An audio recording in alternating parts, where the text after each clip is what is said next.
Hello दोस्तों, कैसे आप लोग? उम्मीद करते अच्छे होंगे। देखिए, आज की वीडियो में हम देखेंगे झारखंड एसएससी सीजीएल का। जैसे कि आप लोग को पता ही होगा, अभी अगस्त में एग्जाम होने वाला है।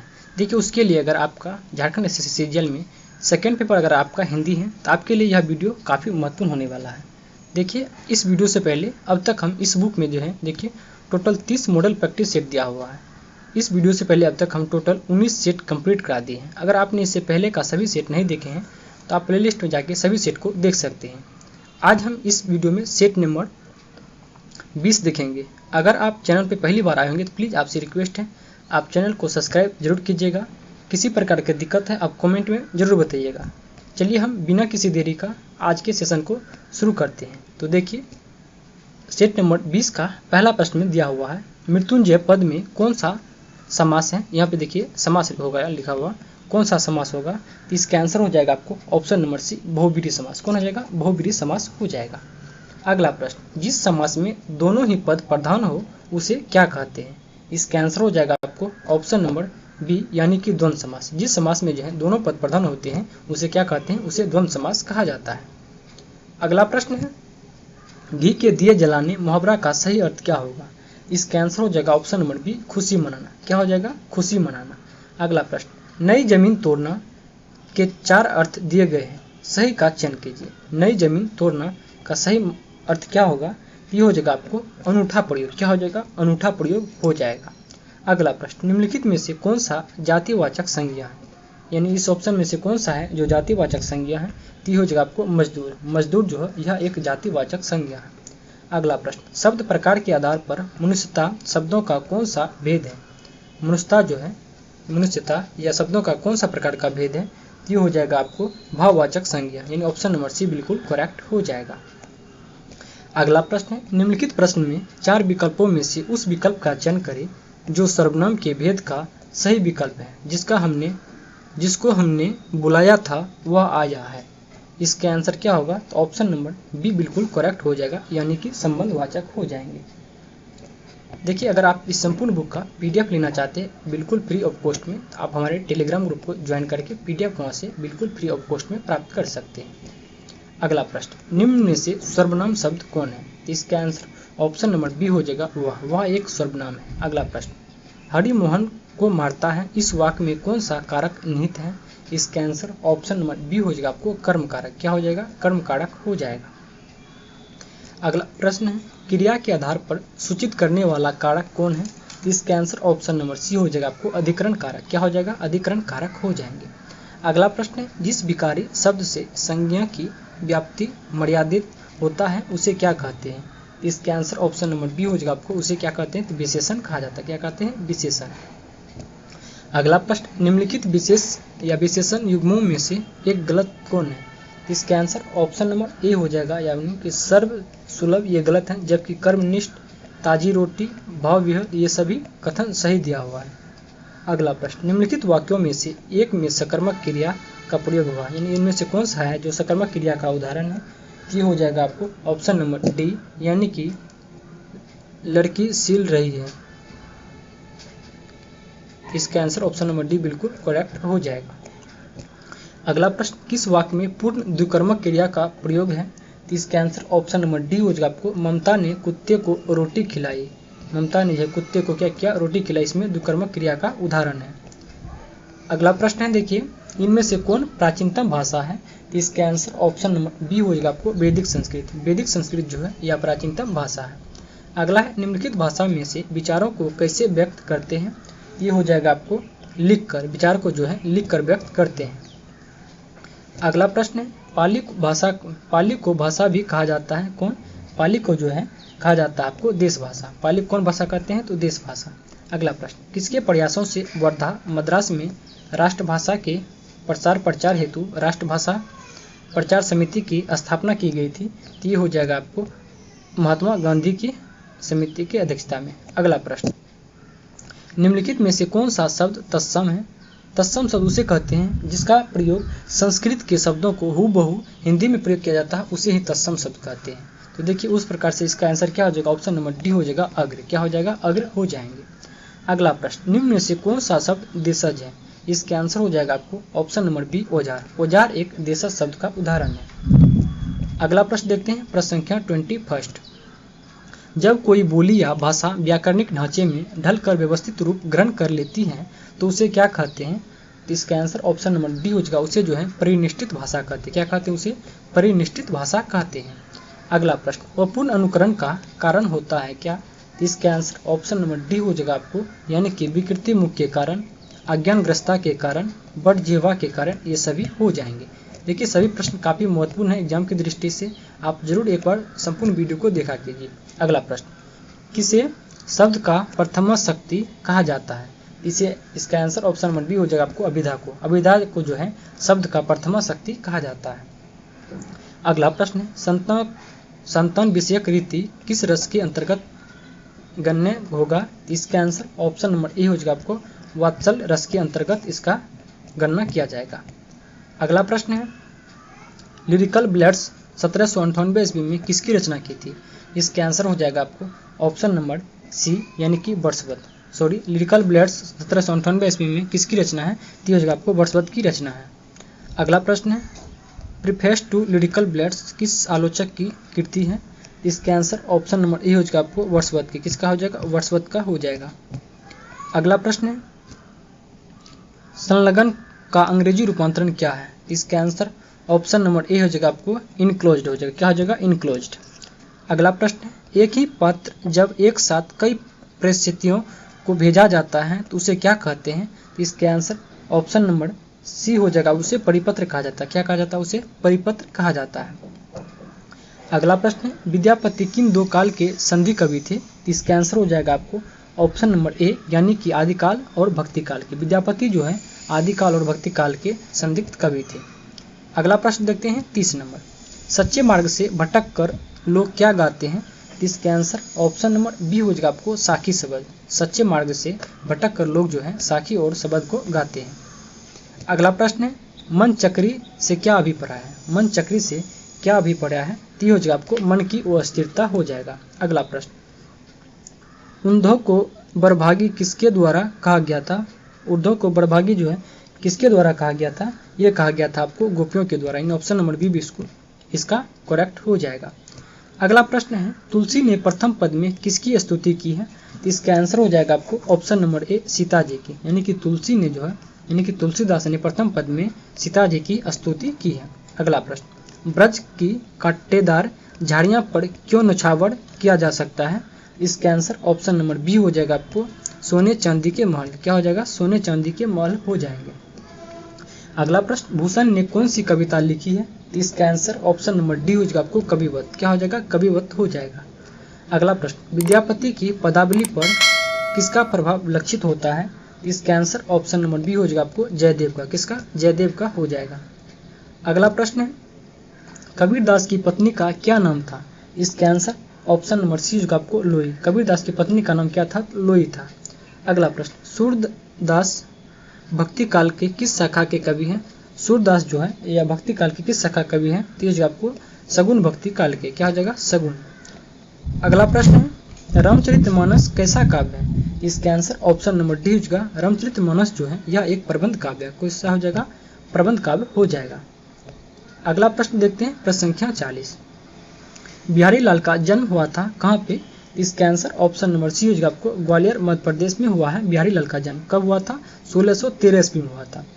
अगला प्रश्न है, जो ही पाए बेट को अरु हिरहू की नहीं चाही, सोई अलौकिक शुद्ध शुभ सरस सुप्रेम काही। उपयुक्त पंक्ति जो है रसखंड के किस कृति में लिखी गई है? इसका आंसर हो जाएगा आपको ऑप्शन नंबर ए, दोहा। क्या हो जाएगा? दोहा हो जाएगा। अगला प्रश्न, लगती लपिक कंठ बनी के नागिन सी में कौन सा अलंकार है? लगती लपकी कंठ बेनी के नागिन सी में कौन सा अलंकार है? तो ये हो जाएगा आपको अनुप्रास अलंकार। क्या हो जाएगा? अनुप्रास अलंकार हो जाएगा। अगला प्रश्न, प्रेम संपत्ति तलाश किसकी रचना है? संपत्ति तलाश जो है यह किसकी रचना है? प्रेम संपत्ति तलाश ये हो जाएगा आपको जगमोहन का। किसका हो जाएगा? जगमोहन का हो जाएगा। अगला प्रश्न, इनमें से किस कवि ने लावण्या लिखी है? तो इसका आंसर ऑप्शन नंबर डी हो जाएगा आपको, भारतेंदु हरिश्चंद्र ने। किसने? भारतेंदु हरिश्चंद्र ने लावण्या लिखी है। अगला प्रश्न, गद्य कथा विकट भट्ट किसकी रचना है? ये हो जाएगा आपको मैथिली शरण गुप्त का, किसका हो जाएगा? मैथिली शरण गुप्त का हो जाएगा। अगला प्रश्न है, हरे कृष्ण प्रेमी ने अपने नाटकों में हिंदू मुस्लिम की किस एकता की बात करते हैं? इसके आंसर हो जाएगा ऑप्शन नंबर बी, सांस्कृतिक का, किसका? सांस्कृतिक। अगला प्रश्न है, दिनकर जी कौन सी कृति कामाध्यात्मक की दार्शनिक पीठिका पर रची गई है? इसका आंसर ऑप्शन नंबर ए हो जाएगा आपको, यानी कि उर्वशी हो जाएगा। क्या हो जाएगा? उर्वशी। अगला प्रश्न है, इनमें से कौन काव्य निराला जी के द्वारा रचित नहीं है? इसका आंसर ऑप्शन नंबर डी हो जाएगा आपको, कानन कुसुम। ये जो है निराला के द्वारा लिखा हुआ कृति नहीं है, जबकि तुलसीदास, परिमल, अनामिका ये सभी निराला के द्वारा रचित कृति है। अगला प्रश्न है, ताज और बापू के प्रति शीर्षक, ताज और बापू के प्रति शीर्षक कविता किसकी है? ये हो जाएगा आपको पंत जी का, किसका हो जाएगा? पंत जी। अगला प्रश्न है, अज्ञा जी किस कारण बंदी बनाए गए? इसके आंसर ऑप्शन नंबर ए हो जाएगा आपको, क्रांतिकारी कार्यक्रमों में सक्रिय रहने के कारण से जो है अज्ञा जी को बंदी बनाया गया था। अगला प्रश्न है, गरीब, शोषित, पीड़ित आम भारतीय जनता है जो कि आम के गुठलियों को चूड़कर भुट्टी की सौंधी मिट्टी में सान सुनकर खा ले रही है। यह शब्द चित्रण किनका है? इसका आंसर ऑप्शन नंबर बी हो जाएगा आपको, नागार्जुन का, किसका हो जाएगा? नागार्जुन का हो जाएगा। अगला प्रश्न, महादेवी को किस काव्य कृति पर ज्ञानपीठ पुरस्कार मिला है? इसका आंसर ऑप्शन नंबर ए हो जाएगा आपको, नीरजा। क्या हो जाएगा? नीरजा काव्य कृति के लिए महादेवी वर्मा को ज्ञानपीठ पुरस्कार मिला है। अगला प्रश्न, कामायनी में कितने स्वर्ग हैं? इसका आंसर ऑप्शन नंबर ए हो जाएगा आपको 15। कामायनी में जो कितने स्वर्ग हैं? तो 15 स्वर्ग हैं। अगला प्रश्न, नागार्जुन की दृष्टि में स्वदेशी शासक कहाँ तैरते और कहाँ नहाते हैं? इसका आंसर हो जाएगा आपको ऑप्शन नंबर ए, यानी कि घी में तैरते और अमृत में नहाते हैं। क्या हो जाएगा? घी में तैरते और अमृत में नहाते हैं। अगला प्रश्न है 56 नंबर, धूमिल का जन्म कहाँ हुआ? इसका आंसर ऑप्शन नंबर बी हो जाएगा आपको, उत्तर प्रदेश के काशी के निकट जो है धूमिल का जन्म हुआ है। अगला प्रश्न है 56 दो बार लिखा हुआ है, इसका देखिए 57 हम देखते हैं। अगला प्रश्न, यह दीप अकेला शीर्षक कविता किसकी है? इसका आंसर हो जाएगा आपको ऑप्शन नंबर डी, अज्ञा जी का, किसका? अज्ञा जी का हो जाएगा। अगला प्रश्न देखते हैं, प्रश्न संख्या 58, यानी कि महल आबाद हैं, ओपरी उजाड़ हैं, गरीब की बस्ती में उखाड़ हैं, पछाड़ हैं, पंक्ति किस कविता से उद्धृत हैं? इसका आंसर ऑप्शन नंबर बी हो जाएगा आपको, 26 जनवरी और 15 अगस्त से। अगला प्रश्न है 59 नंबर, मुंशी प्रेमचंद को कहा जाता है क्या? इसका आंसर हो जाएगा आपको ऑप्शन नंबर बी, कलम के जादूगर। क्या कहते हैं? कलम के जादूगर कहा जाता है मुंशी प्रेमचंद को।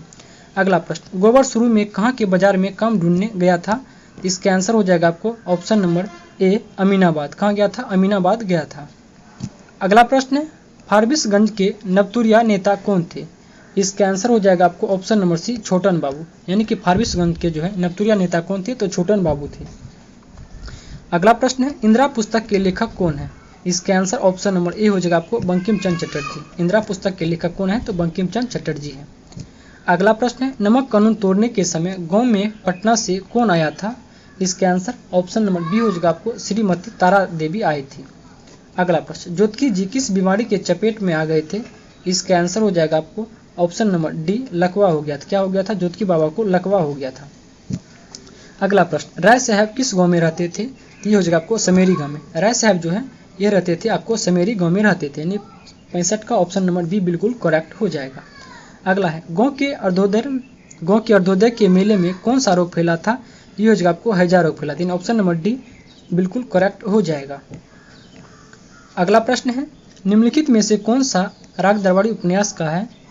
इसका आंसर हो जाएगा आपको ऑप्शन नंबर डी, यानी कि रूपन, वेद जी, भीखम खेरवी ये सभी हो जाएंगे। अगला प्रश्न, समेरी से बेलाड़ी के बीच की दूरी कितनी है? तो ये हो जाएगा आपको 5 मील, यानी 68 के ऑप्शन नंबर डी बिल्कुल करेक्ट हो जाएगा।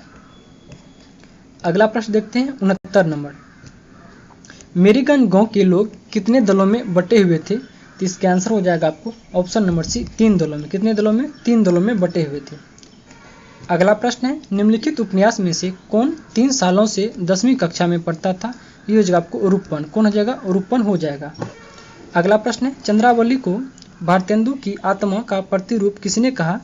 ये हो जाएगा आपको रामविलास शर्मा ने। किसने कहा था? रामविलास शर्मा जो है चंद्रावली को भारतेंदु की आत्मा का प्रतिरूप कहा है। अगला प्रश्न है, ध्रुव नाटक के संपूर्ण गुप्त साम्राज्य में किसके द्वारा बिखराव हुआ था?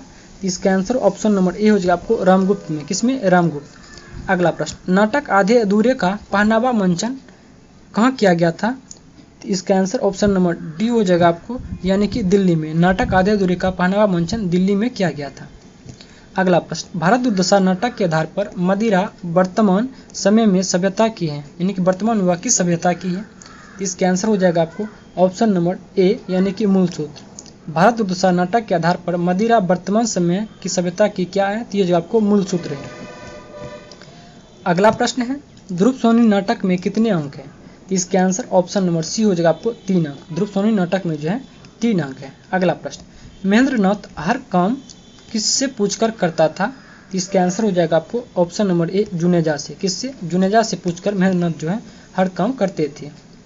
अगला प्रश्न, शराबी कौन सा कार्य करके जीविकोपार्जन करता था? इसके आंसर हो जाएगा ऑप्शन नंबर ए, छुरी कैंची आदि में सान धरा करके।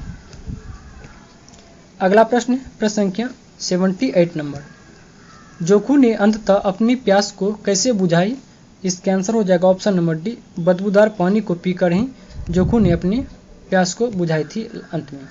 अगला प्रश्न, जिनेंद्र कुमार का जन्म हुआ था कब? इसका आंसर हो जाएगा आपको ऑप्शन नंबर ए, 1905 ईस्वी में जिनेंद्र कुमार का जन्म हुआ। अगला प्रश्न है, निर्मल वर्मा किस विश्वविद्यालय से स्नातकोत्तर की उत्तीर्णता प्राप्त की थी? ये हो जाएगा आपको दिल्ली विश्वविद्यालय से। कहाँ से हो जाएगा? दिल्ली विश्वविद्यालय से हो जाएंगे।